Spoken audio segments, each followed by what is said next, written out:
ہے اور آیت نمبر ہماری 82 ہے۔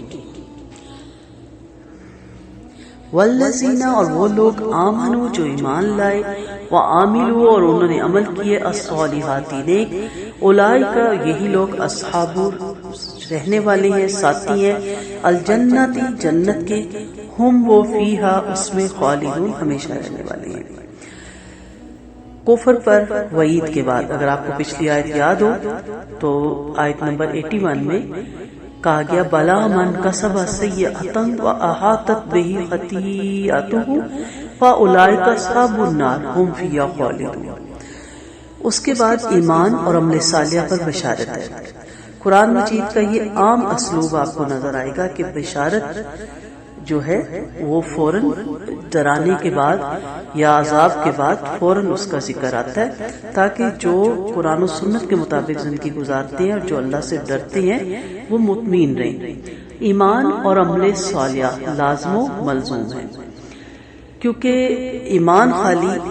عمل کے بغیر اور عمل بغیر ایمان کے یہ قابل قبول نہیں ہے۔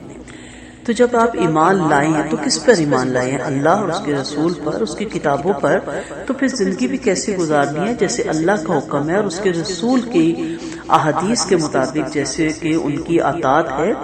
اور جو اس کی کتاب یعنی کلام میں جو کچھ اللہ کی کتاب میں تحریر ہے، جو کچھ اتارا گیا ہے، ان تمام چیزوں پر ایمان لانا یہ ہے ایمان۔ اور جب آپ ایمان لاتے ہیں تو پھر آپ کے جو اعمال ہیں وہ قرآن و سنت کے مطابق ہونے چاہیے۔ ایسے اعمال نہیں ہیں جن کے اعمال تو آپ کی اپنی مرضی کے ہوں لیکن ایمان آپ کا اللہ، اس کے رسول، اس کی کتابوں سب پہ ہو۔ اس میں کوئی شک نہیں کہ بہترین یہ ایمان ہے، لیکن عمل کے بغیر اس ایمان کی وہاں پہ کیا اہمیت رہ جائے گی کہ جب پتہ چلے گا کہ ایمان تو اللہ، اس کے رسول اور اس کی کتاب پہ تھا، لیکن جو اعمال تھے وہ ٹوٹلی یہود و نصارہ والے تھے، جن میں ہر طرح کی ہم نے اس کے بعد رواج اور رسم و رواج اور توہمات اور وہمات اور خرافات تو ان سے لی تھی، اس کے بعد ہم نے اپنے دین میں مختلف قسم کی بدعات بھی ڈال دی۔ تو جہاں کہیں بھی آپ دیکھیں گے والذین آمنوا آئے گا، وعملوا الصالحات ضرور آئے گا۔ تو تمام علماء اور تمام مکاتب فکر کے علماء اس بات پہ متفق ہیں کہ اس کی حدیثوں سے بھی ثابت ہے کہ وہ عامل الصالحات سے مراد قرآن و سنت کے مطابق زندگی گزارنا ہے، ورنہ صالحات اچھے عمل تو ہر کوئی کہہ رہا ہے۔ ایک ایکٹر بھی کہتا ہے کہ میں نے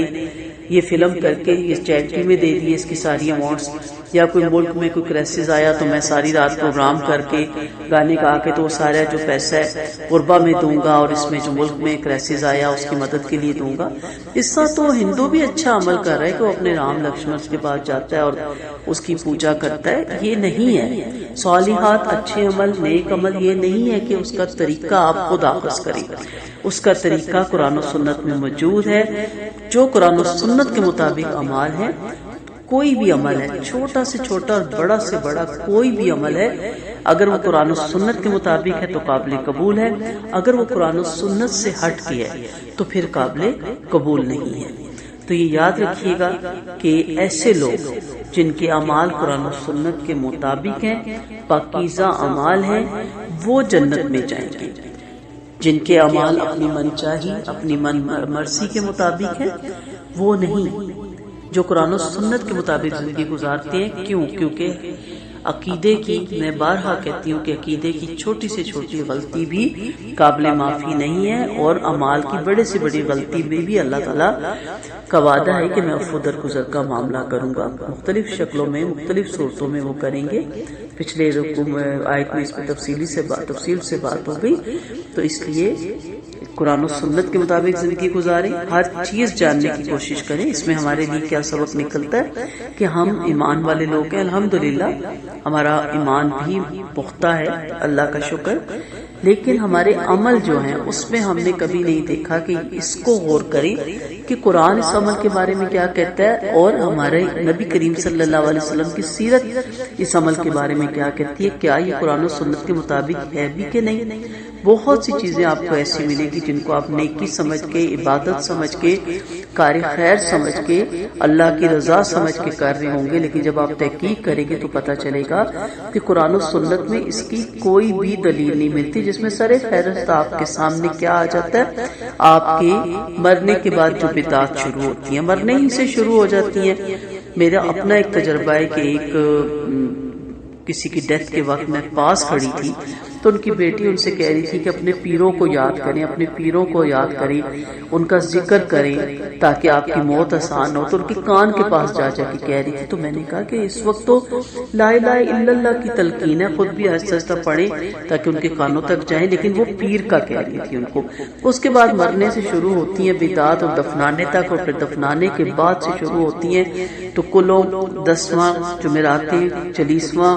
اور پھر برسیاں، نہ ختم ہونے والا ایک سلسلہ شروع ہو جاتا ہے۔ تو اس لیے کسی جگہ 7واں تو کسی جگہ 10واں تو کسی جگہ 30 ہے۔ تو یہ ساری چیزیں جو ان قرآن و سنت کے مطابق نہیں ہیں، اس لیے پیدا ہونے سے لے کے مرنے تک سارے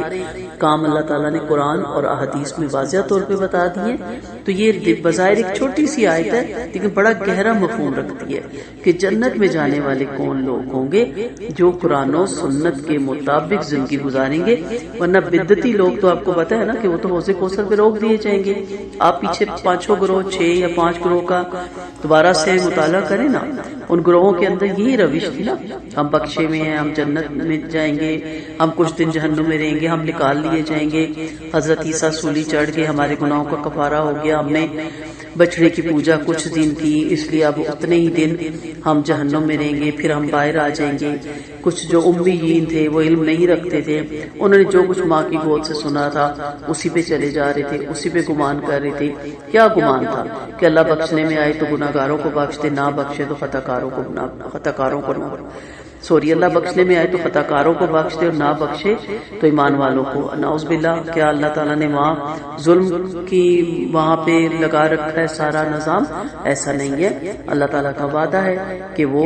جو اس کے نیک بندے ہیں، جو عمل صالحہ کرتے ہیں، انہی کو بخشے گا۔ پھر اسی میں آپ نے وہ گروہ بھی دیکھا جو اپنے ہاتھوں سے تویز، دھاگے، گنڈے، استخارے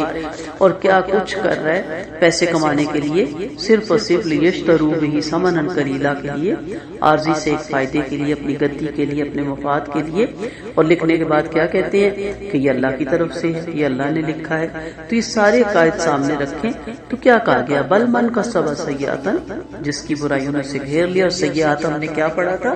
کہ تمام علماء اس پہ متفق ہیں، تفسیر کے اسلاف سے شروع کریں آپ، تابعین، تبع تابعین سے، صحابہ کرام سے شروع کریں تو سیئات سے مراد کفر اور شرک کی ہے، اور پھر گھیر بھی لیا اس کو ساتھ اس کے گناہوں نے، یعنی اس کے ساتھ ریلیٹڈ ہوتے چلے کہ سارے کام تو آگ میں جائیں گے۔ لیکن پھر چھوٹا سا ایک پورشن آ گیا، والذین آمنوا وعملوا الصالحات، وہ لوگ جو ایمان لائے انہوں نے صالحات عمل کیے۔ تو صالحات قرآن و سنت کے مطابق اولئک اصحاب الجنہ، یہ جنت میں جانے والی ہیں، اور پھر ہم فیہا خالدون، خالدہ میں نے روٹ بتایا تھا نا، جس میں سے واپسی ناممکن ہوتی ہے، اس میں ہمیشہ رہیں گے، جس میں سے کبھی واپس نہیں نکلیں گے۔ اللہ تعالیٰ ہم سب کو جنت الفردوس کے اعلیٰ درجوں میں جگہ عطا کرے، اور اللہ تعالیٰ ہمیں قرآن و سنت کے مطابق زندگی گزارنے کی توفیق دے، اور اللہ تعالیٰ ہم سے ہر طرح کا شرک اکبر اور اصغر سے ہمیں محفوظ رکھے، اور اللہ تعالیٰ ہر طرح کی بدعات سے ہمیں ہمارے آنے والی تمام نسلوں کو دور رکھے۔ السلام علیکم ورحمۃ اللہ وبرکاتہ۔